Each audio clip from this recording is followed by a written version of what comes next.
Hello, and thank you for joining us. On behalf of Illumio, AppGate, GuidePoint, and Carasoft, I would like to welcome you to today's webcast, Accelerating Your Public Sector Zero Trust Journey, Mandates, Microsegmentation, and More. At this time, I would like to introduce our moderator for today, John Paul, Federal CTO at GuidePoint Security Government Solutions. John Paul, the floor is all yours. Thank you, Kara, and welcome everybody.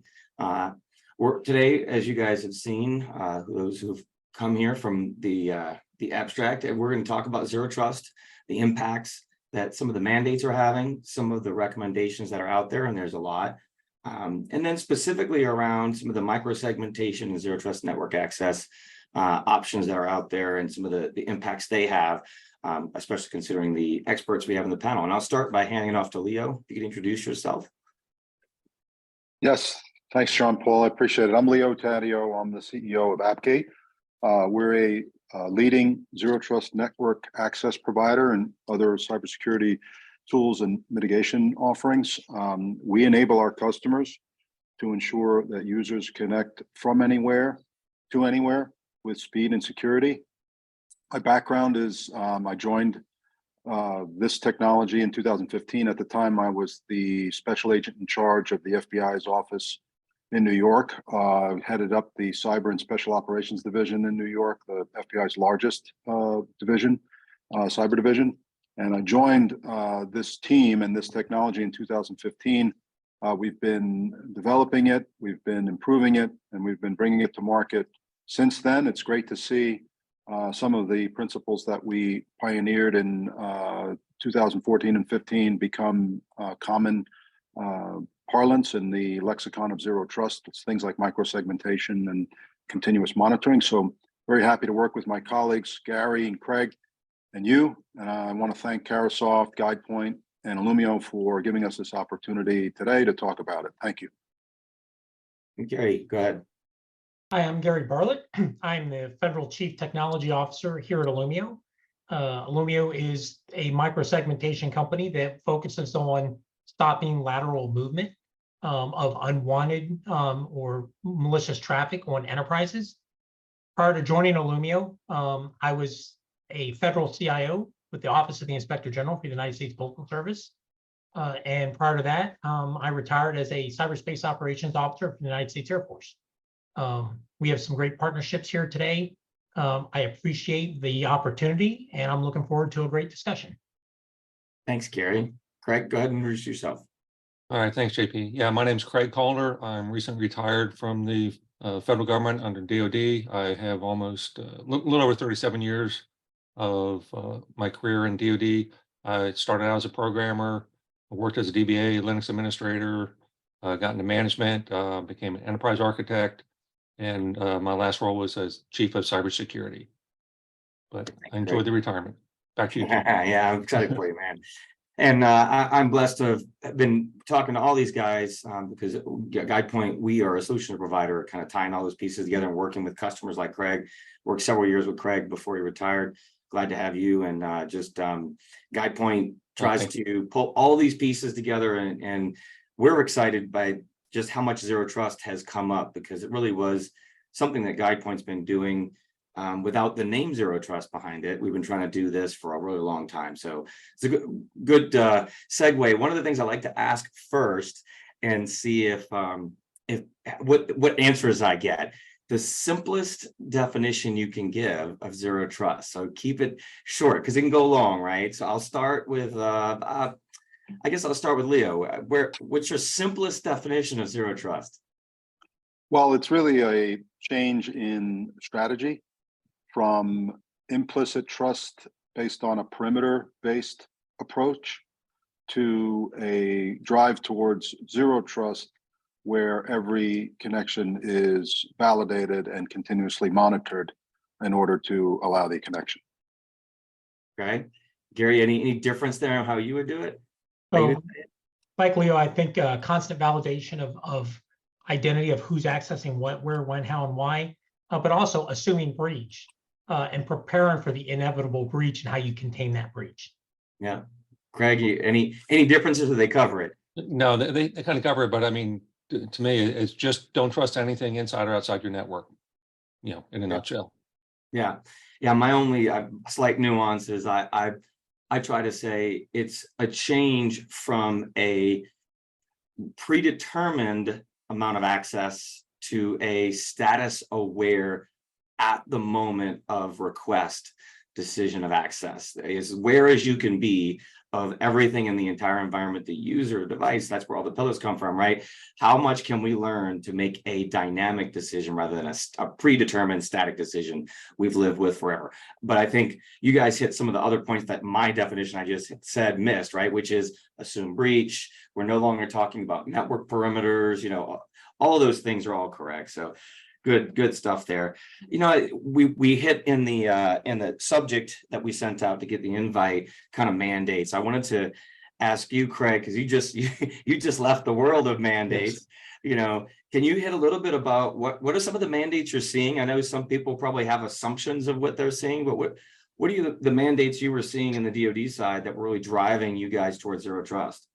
Basically, the federal zero trust strategy, and trying to be compliant with that. Well, one of the challenges we had was moving from an on-premise environment to a cloud environment, because without any mandate, that in of itself is complex and challenging trying to set things up, because things, roles and responsibilities don't match one-to-one, what you did on-premise, what you're doing in the cloud environment. Another, as far as mandate goes, is the continuous diagnostics and monitoring, CDM, which is very important, is try to figure out how to do everything in the cloud environment. It's a lot, to me, it was a lot more challenging than doing things on premise. But I would just kind of start out with those. Yeah, are you any others you're seeing the customers really talking a lot about? So obviously there's a lot of pressure now, and a lot of buzz, and a lot of conversation around this topic. And I think it's great that especially on the federal side, that more and more attention is being placed on this, because I think that this change in mindset is necessary given the threats that we're facing today. So I think that that's the biggest buzz, is the fact that people are actually starting to take a whole new perspective on how they're approaching this problem. Do you think, Gary, that the mandates, while they drive specific activities or goals, do you feel like people are embracing the philosophy change well? Yeah, no, I think it's really all about the philosophy change, right? I mean, look, let's be serious. Mandates are great, but the reality is most mandates are unfunded mandates. Agencies are struggling to do the best that they can with the resources that they have. So it's not so much about the thou shalt do this. It gets people thinking in a different way, talking about this problem in a different way. And regardless of where they start on their journey, just the fact that they're starting to talk about starting the journey is, I think, the most critical thing of all the mandates that have come out. It's just getting that conversation going and getting people to change their mindset. Yeah, Leo, would you say that this is a unique mandate situation that's a little bit different than past mandates? Yeah, I think it's unique, but the same as always. Gary pointed out that many of these mandates are not funded. And so you wind up, and this is an observation I've had, is that a lot of CIOs and CISOs who are under pressure to comply with the mandate will simply repackage what they've already been doing and call it zero trust, and say to their bosses, hey, look how successful I am at zero trust, when they've only been renaming the things that they've been doing before. So what really is required is a sense of urgency of real change, rather than an unfunded mandate that can be easily relabeled to be in compliance. So I'm looking for real dollars to be applied to this problem with real expertise and real change. So the mandates, as Gary points out and Craig points out, are great, but if they don't come with authority, and if they don't come with dollars, you wind up with a lot of the same government speak that I saw when I was in government. So I'm gonna go a little bit on the side on this one. So on the first civilian, on the civilian side, one of the things we saw, I think it was 2209, it might have been one of the other ones, but this has been abroad with all the OMB drawdowns from the 14028. they mention the modernization fund and they mention CDM. Are you seeing agencies on the civilian side, at least, pulling from those funds successfully?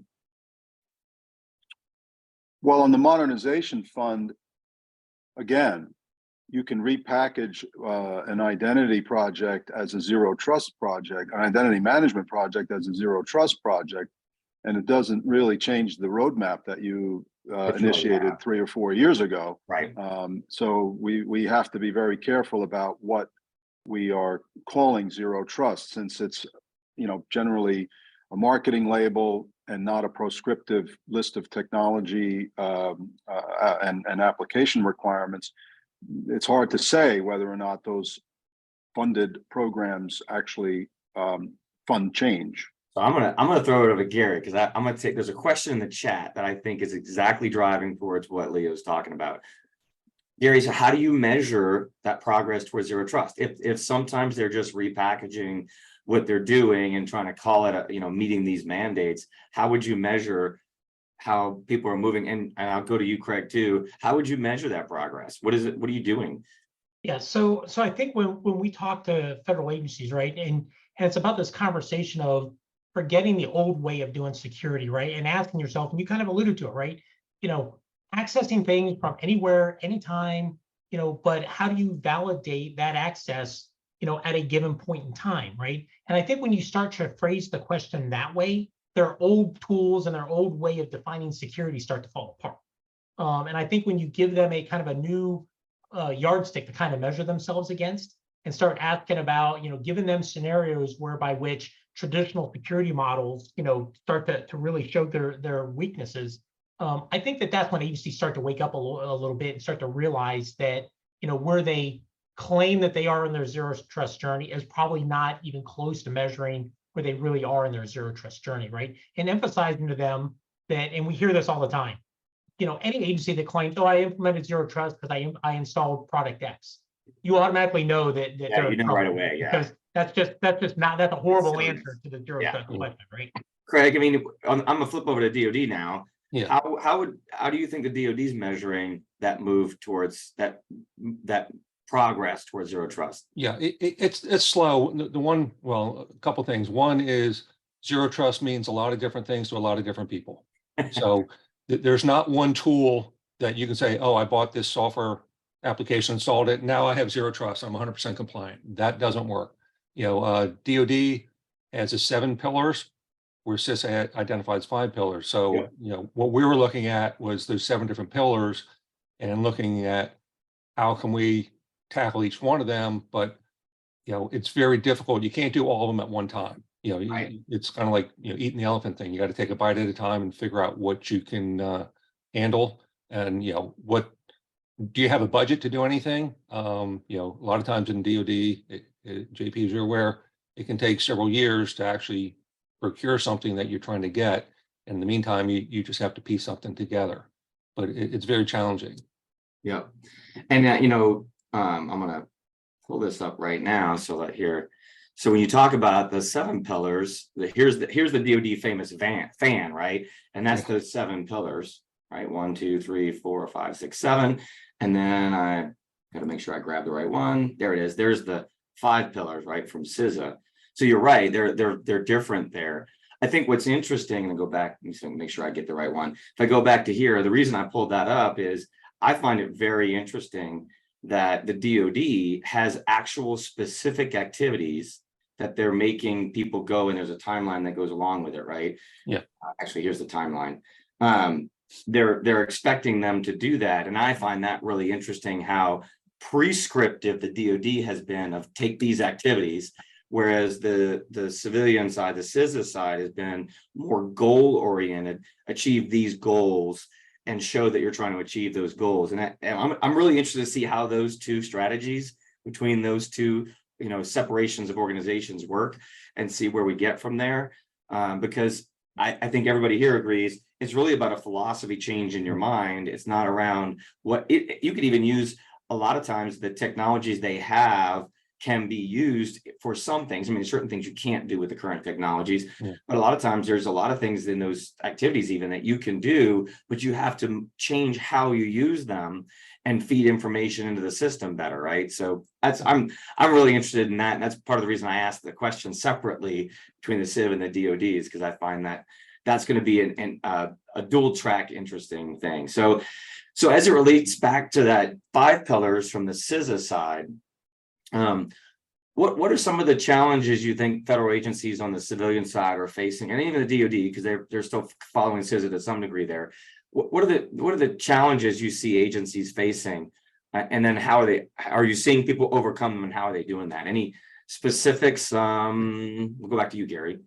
Sure. So I think the first challenge is agencies, I think, are a little bit overwhelmed, right? They look at those pillars and they're trying to figure out, okay, do I do pillar 1 and then pillar 2 and then pillar 3, or do I try to start at a bottom level on each pillar, and do I have to, knock off some basic tasks in each pillar before I move up to the next level? I think that's one challenge. I think another challenge is most agencies as they start down this zero trust journey, don't have a great visibility and a true understanding of the enterprise that they're trying to implement zero trust inside of, right? And I think that lack of visibility and that lack of understanding, look, we all know that anybody that thinks that they've got an accurate inventory of what's on their enterprise, or an accurate inventory of how those things are connected, right? That's fallacy, right? That's science fiction, right? It doesn't exist in the real world. So I think that lack of visibility and that lack of real understanding, I think sometimes they get stuck at the start line, right? They don't know how to get started because they don't know where to start. Yeah, and that's why we go back to now we're going back in history. CDM started with what's on your network. I mean, the first question in CDM in phase 1 was what's on your network, and did we ever get that? No. All that time and effort, I don't think we ever got there. Leo, what are you seeing in challenges? Anything different? Yeah, I think so. I agree 100% with Gary that agencies are easy to start down the journey on what we all call low-hanging fruit, and they get stuck in some of the more complex capabilities like context-aware decision making, because that requires, as Gary points out, a really good understanding of the infrastructure you're trying to protect, but it also requires them to understand their business processes. Yep. Because you have to understand who needs to connect to what and when.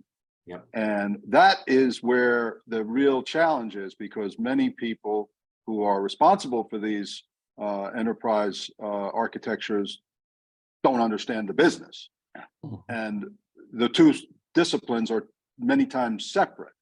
And when that happens, it requires coordination. And if you have to put teams of people together to have a common understanding in order to enable zero trust, that's when it really gets complex.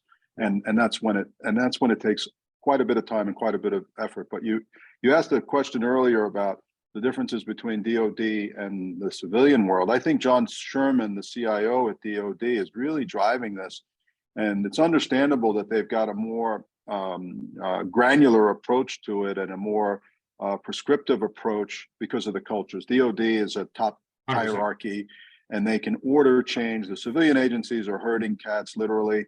Many of them, are political appointees that are transitioning year over year and maybe not accountable. So it's interesting to see, but not hard to understand why they are approaching this differently. Well, and Sherman's been so severe about it. He said, if you hand me a budget that doesn't seem to meet my strategy goals, I'm going to reject it, which is scary. Yeah. Craig, you lived in that world. Yeah. What challenge, you talked about some of the challenges you were facing. What do you think the biggest challenges have been, and how are you seeing people overcome it? So some of the challenges are looking at all the different requirements and find out who is or should be responsible for them. If not, someone doesn't really claim it yet. And then looking at kind of the any tools or software you have in place. Are you currently meeting any of those, without really understanding what zero trust is? You already implemented something to help. And believe it or not, it's also staff buy-in, because some staff are resistant to change. And this changes some people's roles and responsibilities. So that's a challenge. And even when we're looking at different solutions, again, there's no one software application that fits everything. Is what can be implemented in phases versus there's some out there that require like 100% implementation. And then if you choose something like that, it's very difficult to do it because you have to have it right to begin with. You can't just, It's so transformative. It can be, yes. yeah. Yeah. So, Yeah. And I think, I think Leo, all of you hit, but I think Leo, you came closest to what I've always seen, which is zero trust actually requires everybody to work together. Yep. You have to cross all those silos that have been built up these, and this is not a government issue. If you go to any large organization, any large company has silos, and they have the same problems that government has, which is when you have a large organization, you start to build up, well, this group does this, and this group does that, and this group does this, and they start to distance themselves and separate themselves. And that's a challenge in zero trust because everybody's got to work together. It's a whole of organization effort. And I think that's the biggest challenge is crossing all of those boundaries and getting the different teams on the same page in the same direction, rowing the boat in the same direction is difficult. But I think that what I'm encouraged by is, and this goes back to our first couple of questions about mandates, I think the mandates are putting leadership on check.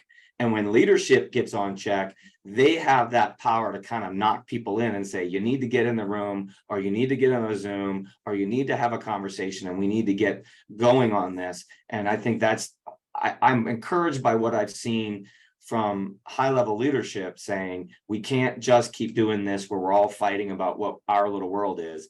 So that's the challenge I see, but I also see them overcoming it because now we have the right people prescribing. We all need to be on the same page. We all need to stop having our little silos and discuss how do we work together towards the same goal. So we had a question. To date, there hasn't been a peer assessment methodology. Oh, this is a good one. What's the assessment methodology for zero trust? How do we map to CISA and NIST guidance? How do we determine control compliance? These are great questions. I have my answers on this, but well, hold on one second. Why don't we let people answer the poll question, where people are on their zero trust journey, and we'll let you stew on that good question about how do we assess and what's the methodology for that. We'll give it just a minute here.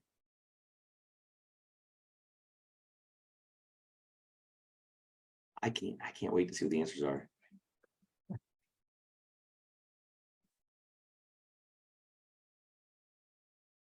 All right. Well, while this finishes up, Craig, how would you say you have methodology or assessment methodology on this? Kind of, I kind of like looked at what my role was and what I felt was important for the organization, and kind of focused on those areas. And what was in my directorate. What was my directorate responsible for versus things that were involved in other directorates. So, it was a little bit challenging, even, looking at how we want to implement some things, even then that got in discussion of, oh, that's not my job anymore. That's someone else's job. I don't do that. And it kind of makes it tough because that goes back to the buy-in and people willing to work together and put in the effort to accomplish the goals that are pretty much required. Yeah. Leo, any thoughts on what's the assessment methodology for this? There are a couple of thoughts. One is, CISA's published ways for agencies to self-assess their maturity against their framework based on a capability. But what I've found is it doesn't really apply unless you could apply it across the entire enterprise. So if, take, for example, the FBI had 57 field offices. If one office was compliant, does that mean the whole agency is compliant? No. But could we check the box? Or could you say that you are on the journey? The second is it's a self-test. So how effective is that? If you and I had gone through college with self-assessments, I think we would have partied a lot more. It's about being able to have a baseline that is accurate across all agencies, across all components of the zero trust framework. And so for those two reasons, the maturity evaluations have a ways to go before we can say we trust them now. That doesn't mean we can't judge in a directional sense that we're making progress. So we can tell that things are happening that are favorable and that are moving towards zero trust. It's just hard to say that one agency has completed a particular component of a pillar or a capability against another. It's just hard to compare apples and apples that way. Yeah, it's, the answer that I unfortunately have is having an assessment methodology for something that is truly just a philosophical change is hard. Because we have an engaged, GuidePoint is doing an engagement with a DoD agency right now where they've chartered us to put some guys on site and bring in engineers that need to be in off and on to transform their agency into a zero trust philosophy. So they've got us doing that, and they asked us, when do we know we're there? And the answer we came up with is when the philosophy is so pervasive in the environment that everything you buy, every part of your organization begins to start thinking of how does this fit into the broader picture, rather than fits my goal, how does this fit into the broader picture? And even if I'm buying a piece of storage, it needs to deliver telemetry that gives me a status and understanding of the environment. Once you start to transform the entire environment, which again, it's philosophical, it's hard to, how do you assess that, right? That's a very difficult thing. So I love that question because it's a really hard one. So one of the questions, a couple of these questions, I like these questions, but I want to get to a couple of questions that I want to get to before we run out of time here. One of the other questions I have up here I like, which is, your gets the mandate to develop and execute a zero trust strategy, come up with a plan and effectively execute the strategy. But it needs to be built and no one can do it alone.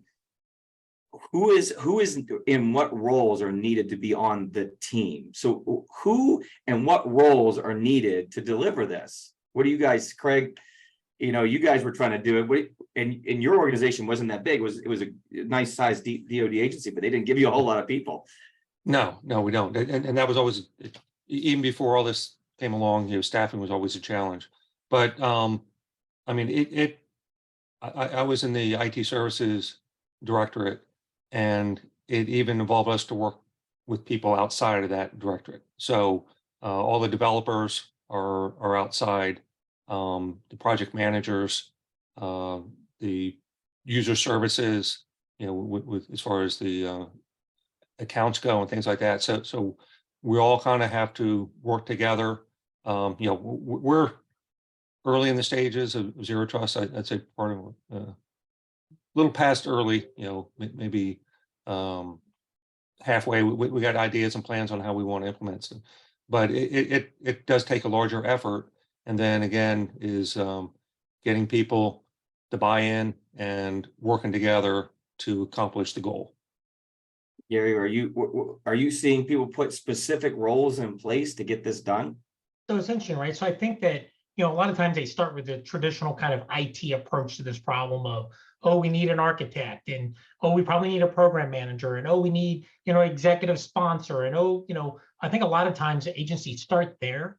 But if they really have an understanding of what it's going to take to implement zero trust, they need to understand, I mean, back to your point, right? It's a philosophical change, right?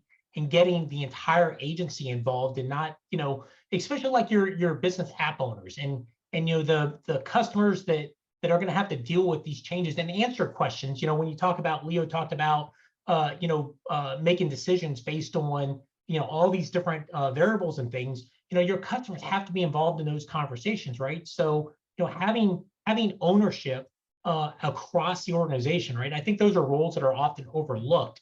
But being able to have a business line owner be able to answer questions, right, and make decisions, and then own those decisions. Well, I'm gonna let users access my application if they're on a government furnished laptop, but not if they're on their home laptop, right? But then they need to own that, and then they need to be the ones that are advertising that, and not push it off on the poor IT people to make it look like they're the ones that made that arbitrary decision, right? So I think those are some of the roles that are often overlooked when people go to implement zero trust. Yeah. Hey, JP, just a matter of governance and leadership and actually in trying to implement change. And so I spent a career in government. I was a senior executive. I've spent a career in commercial. I'm a CEO. The incentives in government are different. And driving people to actually implement change in government is a challenge because accountability is slightly different. The carrots and the sticks, if you will, are not as effective in the government world, in my view, as you can in the civilian world. So you absolutely have to have an executive sponsor who is accountable, but incentivizing the organization is also important. And if you just have business as usual, where people rotate through posts and get promoted based on time in seat and not really accountable for producing results, you're going to wind up with a government outcome, which is many years, little progress, much money spent, and a lot of self-congratulations. What needs to change is a way of managing this that really drives behaviors, and that includes holding senior executives accountable from a financial point of view, from a career point of view, from a service point of view in accomplishing the actual mission of the organization. Until we do that, it's going to be a tough road to do something this complex across so much of a very complicated infrastructure as it exists today. So Yeah, I think incentives need to change, and the way the government solves this problem needs to be tweaked a little bit before us to make any better progress in the short run. yeah, and my curiosity is are agencies feeling that now? I feel like there's a lot more positive vibes on zero trust and trying to get that done. And what I don't know is if that is talk and I feel I'm bullish on this. I feel like they see zero trust as a way to transform their environment, and possibly as a, how do I get my budget? How do I get this done?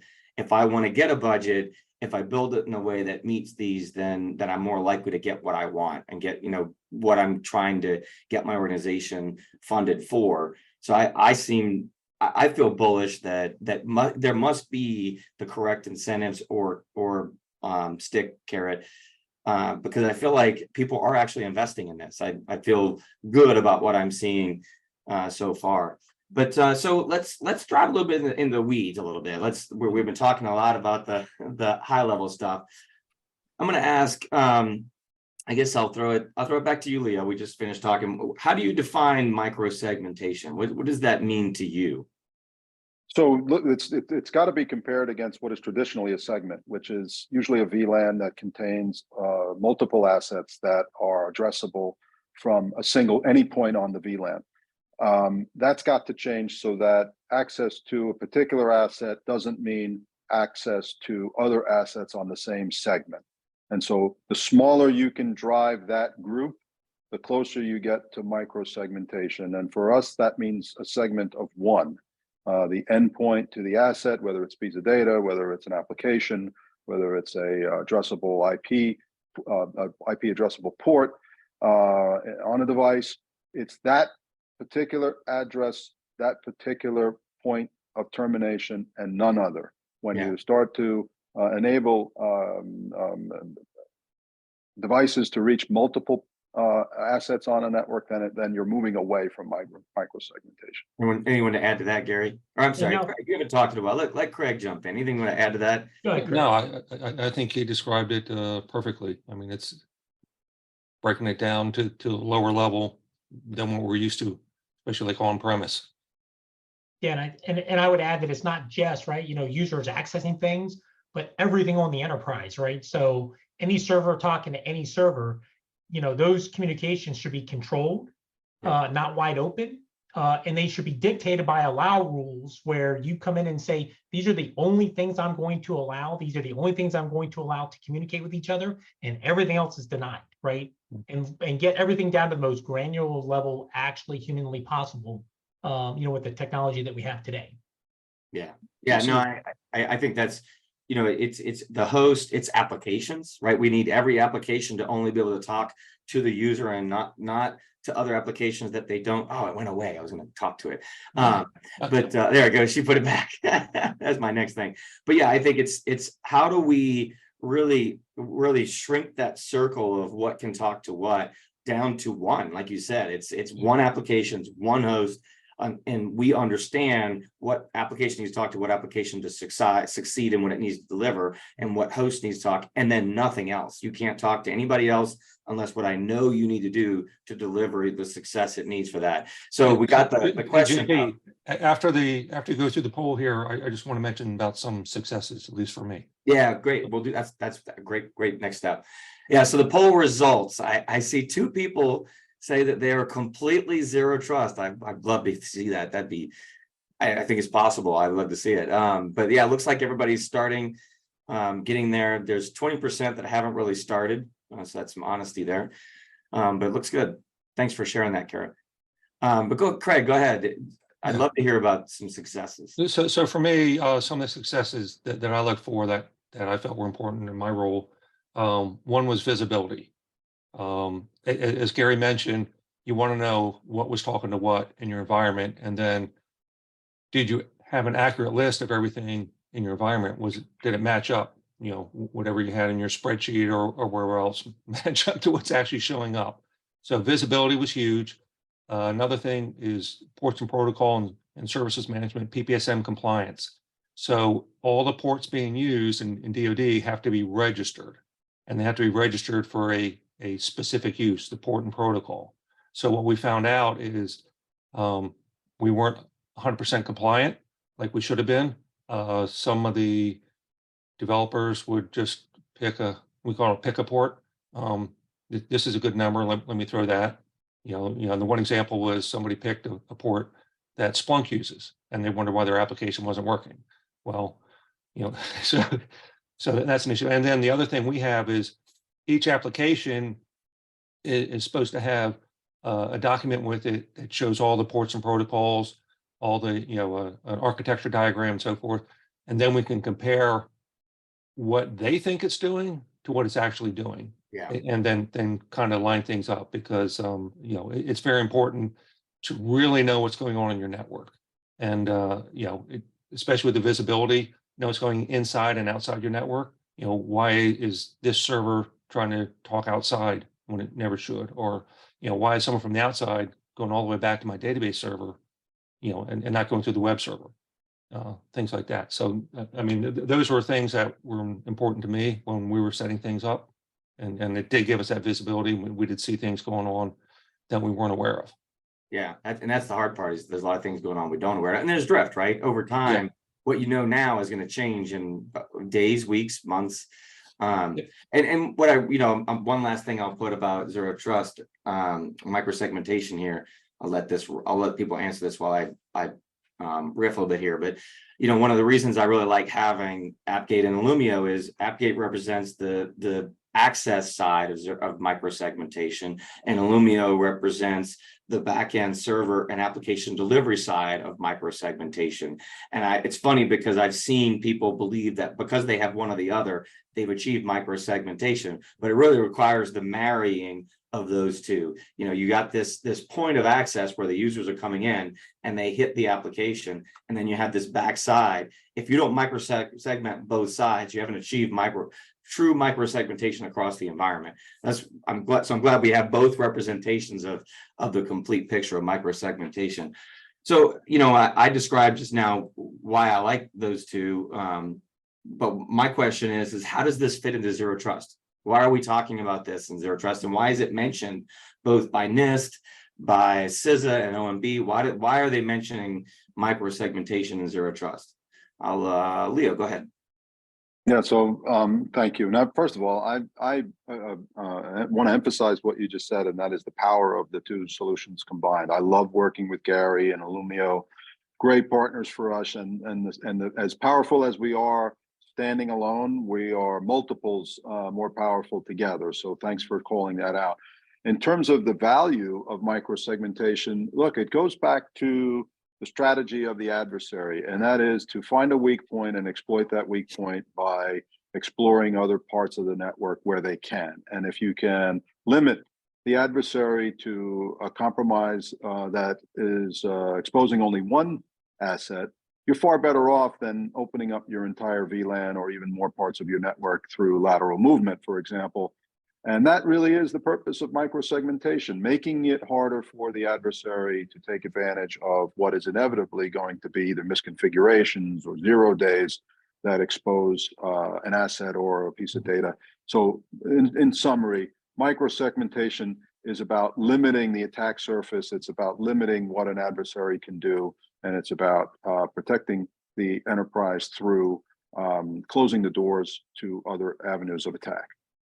Yep. Yeah, exactly. Gary, you want to add anything to that? No, Leo did a great job, and I'll echo, right, us together are a very formidable defense to any adversaries that are trying to compromise an enterprise. And microsegmentation is so important because it minimizes that impact, right? It minimizes that damage. And I always love the visual of a submarine with all the doors across the submarine, right? That you spring a leak in one part of the submarine and all the doors get slammed shut. And there's only one small compartment on the submarine that gets flooded. And while that does inflict some damage on that submarine, the submarine doesn't sink, right? It can continue to operate, continue to fight through that attack. Whereas, in the traditional model, once you pierce, one layer of defense, it's all bets are off. And I think that concept of zero trust, which is talking about there is going to be a problem, there is going to be a breach of some sort, but how do we continue operations, right? So we don't have to shut everything down to stop an adversary. Right. That's the dumbest way of approaching a problem is let's just turn everything off, right? That's a horrible approach. And I think zero trust really drives to that point of mission assurance and keeping the mission going in the face of an inevitable attack. Yeah. So hopefully I think we're going to get the poll. There we are. There's the poll results. So which pillar of zero trust are you furthest on? Looks like network and identity are neck and neck. Application is I think next by a hedge over device, and then data. I'm actually surprised data is as far as is, because I find a lot of people struggling with data on that pillar. But yeah, and this represents obviously the 5 from CISA. So one of the and we didn't mention earlier, I don't know if anybody really noticed, but the 7 pillars are just 2 of those are just part of the base of CISA, right? They just moved the visibility analytics, and they moved the automation orchestration. They moved those in as pillars instead of being abroad across all the other 5 pillars. But interesting. Yeah, I think that matches up with what all of us are seeing, right? And people focused a lot on the identity and network side in the beginning, and I think people are starting to flow over to the application and device specifically. I actually have a customer that wants me to build out a potential data pillar build out for them. I'm working on for them right now. So I'm wrapping up. We got 13 minutes. Any closing remarks, Craig? We just gave Gary and Leo some talking time, so I'll let you finish it up. Any closing remarks, Craig? Yeah, I mean, it does take a lot of coordinated effort. It is more of a marathon than a sprint. Look what is easiest for you to tackle as your organization. And just following up earlier on the last thing where Gary and Leo were talking is, the mindset needs to change too, because like when we're on premise, it's like, oh, we have a firewall. And then in the cloud, it's like, oh, we have security groups, so we don't have to worry about east-west traffic, but right, once they get through one bad application, one misconfigured API. Yep. Yes. At least when you do have microsegmentation implemented, then that helps prevent everything.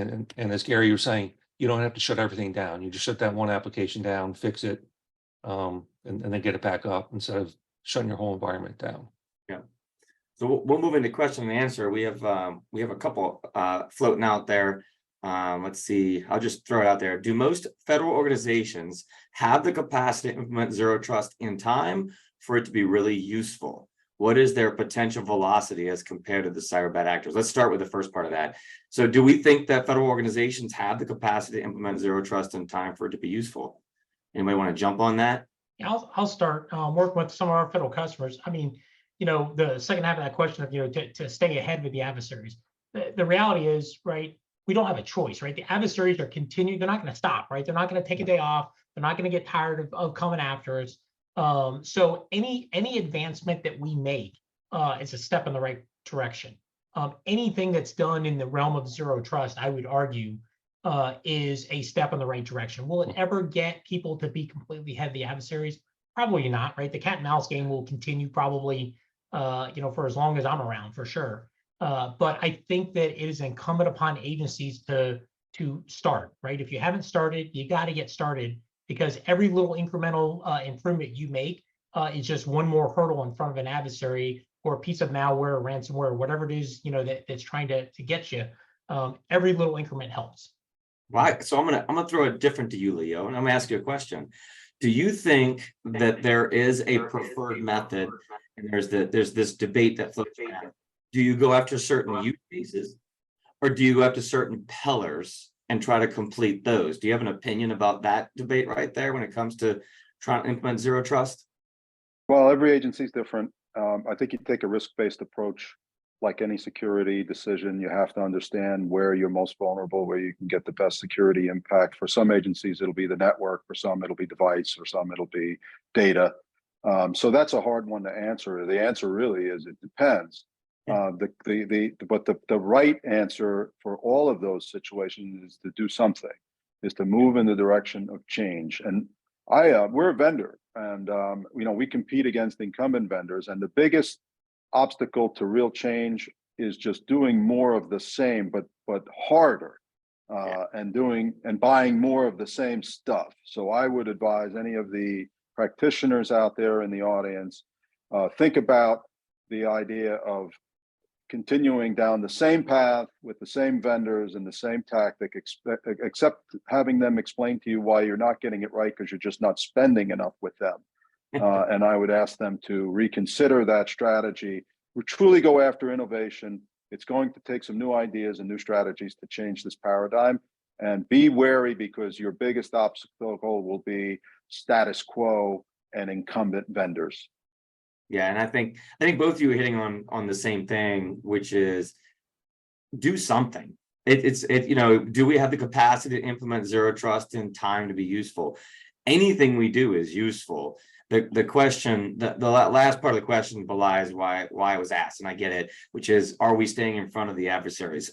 The answer, as Gary kind of alluded to, is yes and no, right? I mean, it's a cat and mouse game. In some cases, doing something is going to put you in front of the adversary. In some cases, no matter what you do, the adversary is just going to either get lucky, and it's going to be that 1% time or 0.1% time they get through, because we've got to be right 100% of the time. They only have to be right once. And that's unfortunate, where we fit. And I agree with you guys, do something. Craig, do you have any thoughts on the capacity to implement zero trust that the government has? You're muted, Gary, Craig. Sorry about that. Sorry. I just kind of wanted to follow up a little bit with Leo said, is, in order to even look at this holistically, you need to really know your environment, know who your customers are, know your data. Once you figure those out, then you can start breaking it down to look at, what can I do as my agency? What's most critical? What do I need to budget for? What's already budgeted for? Do I have the staff available and stuff like that? So it's a hard process. It's not as simple as it sounds. Some people think it's very simple to achieve zero trust, full compliance, but definitely a lot harder.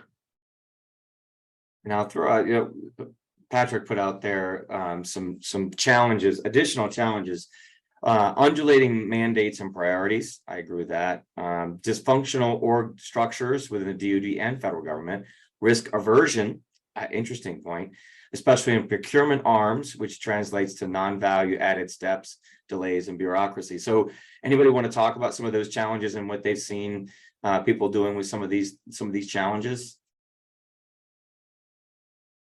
Nobody's jumping on it. Yeah, it's Sure, hard to. Go ahead, Gary. Go ahead, Sorry. Lee. No, I think individuals who are in the field trying to solve for this need to step up and make real change. It's hard to be a change agent, but be risk averse. Change involves risk. And so I would, again, go back to an earlier statement, which is government careers are not made by taking significant risk. But if you're in this game to accomplish the mission, then you're going to have to take risk. Yeah. You're going to have to take ownership of that risk. And I would point out that if you are a practitioner in the audience and you consider yourself a leader, then consider risk part of your job. And if you're going to just go along to get along and advance your career that way, then you're a government employee. If you want to make change, then you're a leader. And that's the way you need to think about this problem. Leaders will make change, and those who are comfortable with the status quo will accept whatever results come out of it. Yeah, Gary, would you want to chime in on some of that too? So Yeah, those sure. Yeah, challenges. and when you consider the the limitation of resources, right? I think it's a matter of looking where you can get the biggest bang for your buck, and asking yourself, if when I look at my risk matrix, where can I apply limited funds and make great strides in once you've decided what it is you're trying to accomplish, right? And I will also offer, having been a former CIO, on a couple of occasions, one big occasion when I many years ago wanted to start my cloud journey, I put together a very cohesive, concise plan with very articulable goals to my leadership. And they then in turn advocated to Congress to give me some additional funding to get started, right? So there are avenues, right? We mentioned CDM, TMF, one-time congrats. There are ways that I don't think people should give up, right? I think that they should continue to knock on that door to look for the funding to do the things that they need to do. But accept the reality that they're going to have to potentially live with the limited funds that they have, and just try to figure out. But they need to get that leadership buy-in to agree on the approach, right? So that those funds are protected long enough to actually implement something. So you're kind of hitting on the final question I have up there, and Craig, I'll throw this over to you, which is, so if you're just getting started in the journey, what's some of the low-hanging fruit and recommendations of places to start to show that value? Gary kind of hit on that a little bit. What would you say, Craig? I mean, in my case, in our environment was, looking at down at the host level, breaking down to the microsegmentation, looking at nanosegmentation, looking for the PPSM compliance, and just get a understanding of what's going on in your network. Again, I hate to keep saying visibility, but that is very critical, because if you don't know what's going on in your network, it's harder to implement zero trust. It's harder to implement any kind of security, because you have no idea there's certain things are happening that should not be happening on your network.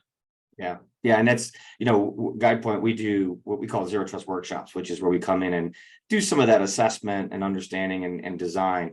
And the first phase for us is called discovery, for a reason, because we're trying to discover what's going on, what tools are available, what devices, what systems, what users, right? It's a discovery of everything, because you can't, like you said, you can't start anywhere until you know what you got going on. And unfortunately, that's a huge challenge, that people have been so focused on putting controls in place and, meeting STIGs or ATOs or different things that they've been told to do for so long, that it's been hard to stay focused on that visibility that you're talking about. It's been hard to stay focused on knowing what's going on in my environment and having that view, which is, again, I look at zero trust as trying to understand with visibility what's going on, so we can make better decisions dynamically. So I think I'm going to wrap it up here. Kara, did you have some closing remarks? Yeah, no, thank you to our panel for joining us today. We really appreciate your participation. And I want to thank all of our participants for joining us. We hope that you found this webcast informative and helpful to you and your organization.